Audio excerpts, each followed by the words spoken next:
Good evening, my friends. This is artist Esther L. Jones, and it is time for PJ-TALC.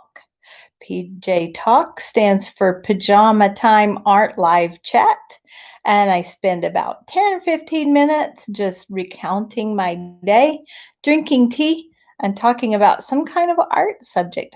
So it's really relaxing for me. It's really fun to make connections with you at this time of day when I'm about ready to shut it down for the night.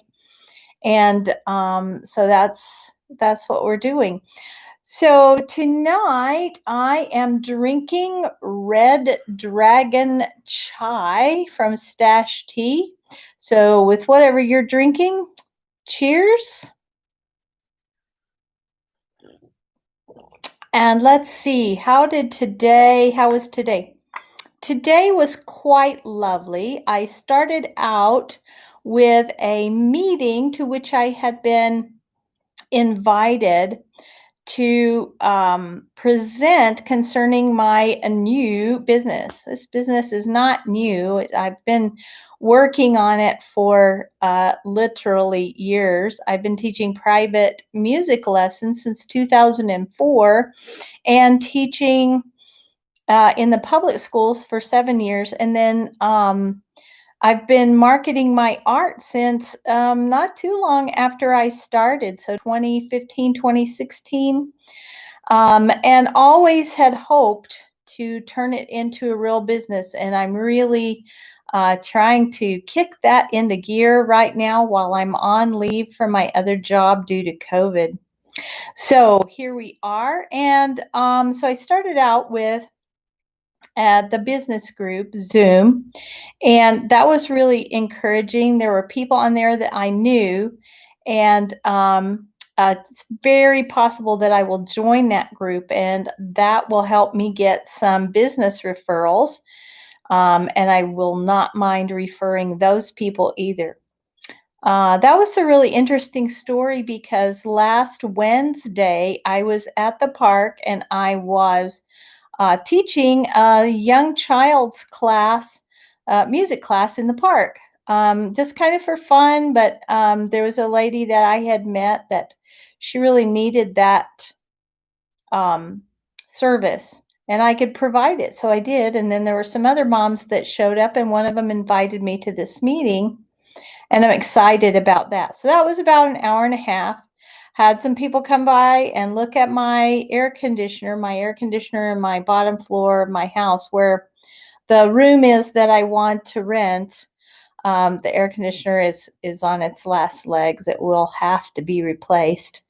Um, so that happened. And then all afternoon, I just worked on uh, getting some more of the studio set up because my dad came over and we moved these shelves that you can see from my former studio up to this studio. And I've got one set of shelves over that table and one set of shelves over that table.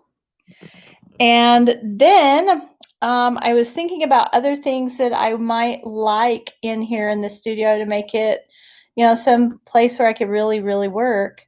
And I thought, you know what I need is I need a comfy chair. I never did really have a comfy chair in my studio downstairs because the room was really like long, and the way the tables were set, there just really wasn't room for any kind of a chair. But I felt like that we could get one in here. So I started to go on Facebook Marketplace and just hunt around. And lo and behold, this chair that I'm sitting in right now was like really nearby, and it had been $20 and they marked it down to $1. And so I quickly messaged the lady, grabbed my great nephew and my father's Suburban, and we drove over there and got the chair and brought it back, and it's perfect. It's super comfortable. I paid $1 for it, so if I get paint on it, I'm not gonna care. And I guess it's the little things because I've just been totally delighted about this chair. You'll get a better look at it in just a minute because you guys, I'm going to take you on a little trip with my tablet so that I can best illustrate some of the understanding that I have gotten about the color theory that we're talking about. Shout out to whoever it was somewhere on this channel, and I forgot who it was, who went and verified the magenta thing. I still want to go and look into that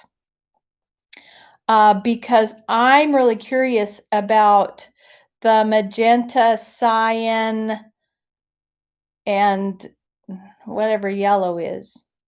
I can't remember, but it's the one that they use for printing, right? Is it called RGB or something like that? Anyway, it's the color, those are the colors that they use instead of, the regular red, blue, and yellow to mix the colors for printing. And so, what is magenta? Why can they use that if we can only see it, but it's not really a color? I'm really curious about the science behind that. So it has been confirmed that there is no color, no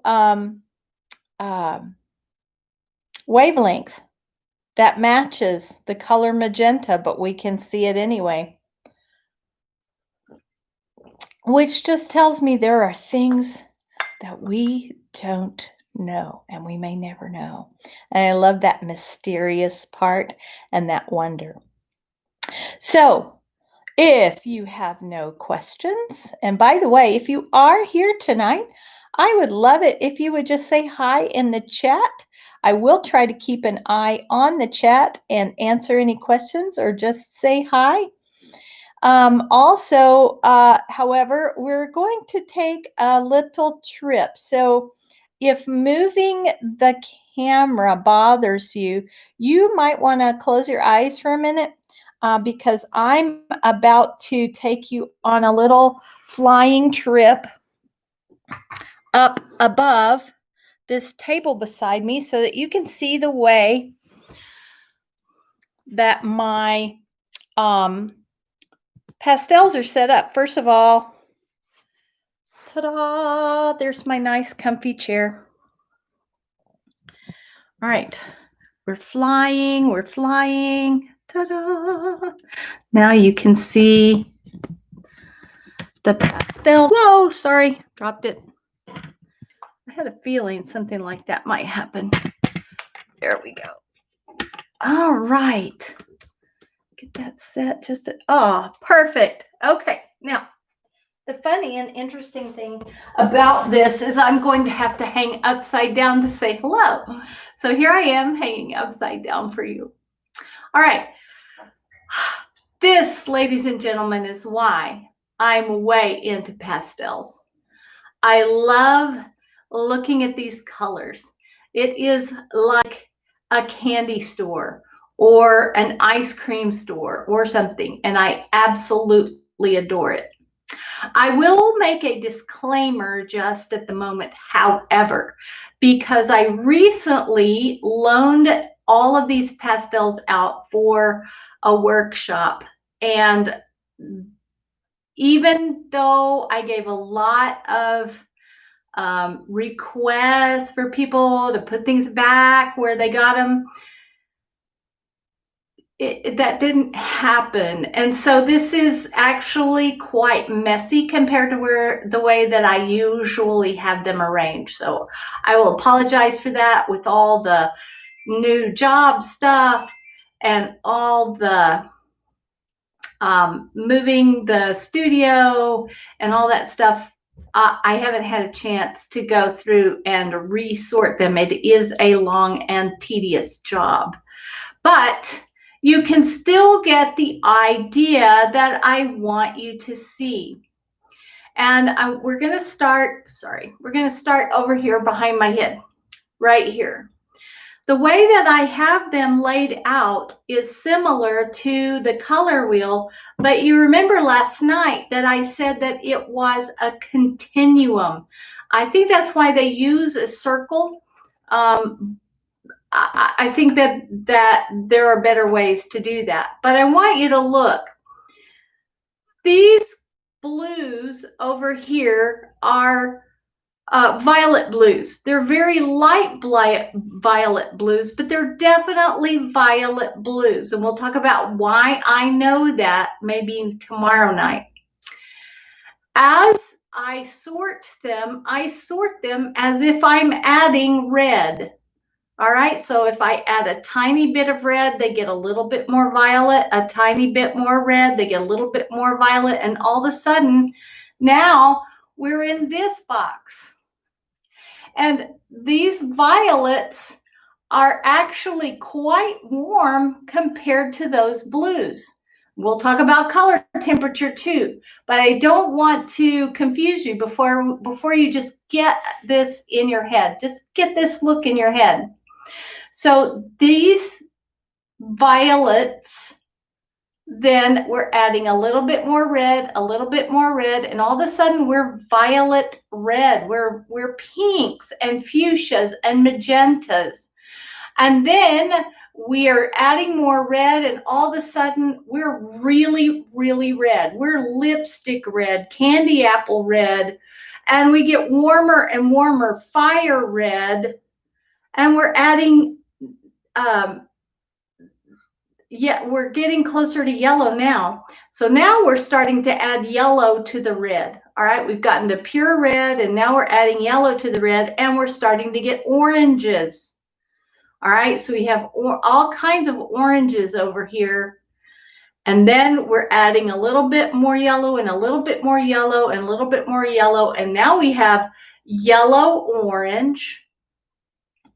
And as we go this way, we're adding more yellow. We get to the pure yellows, and then we're adding a little bit of blue again. We're going back the other way. As we add blue, we're getting more green, because yellow and blue do make green. If somebody just says yellow and blue don't make green, well, that's a technicality. So just don't worry about it while we're just talking about the basics. Then with more yellow and more yellow, I get to the really warm greens. Okay, they're warm because they have a huge amount of yellow and even a tiny bit of red in them. All right, they're very warm greens. But then as I move this way, I'm added a little bit more blue and a little bit more blue. I get to my pure green. It's kind of like a Kelly grass green. And then you're starting to see greens that are cooler. They feel different. They're not grassy, they're not sunny, but they're still green.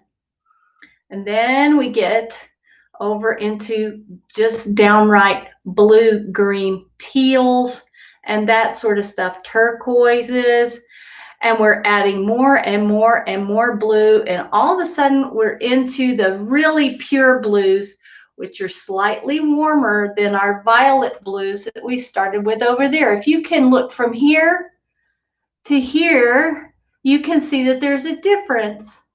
These are a different blue than these. All right, and they're a little bit warmer. So you can't see it very well in the frame, but over here are my neutrals, and we'll talk about that later too. So I wanted you to look at this continuum of colors so that you'd have a frame of reference as we continue to talk. That's how color really works, not those cute little divided sections in the color wheel. So hopefully that was helpful to you, and hopefully you have not gotten to feeling sick from looking at me upside down or anything like that. I hope it makes sense to you. Feel free to type questions in the comments, and I will be glad to come back and answer them. Meanwhile, see the music, hear the colors, awaken the wonder, And I invite you into this divine magic of creativity. God bless and good night.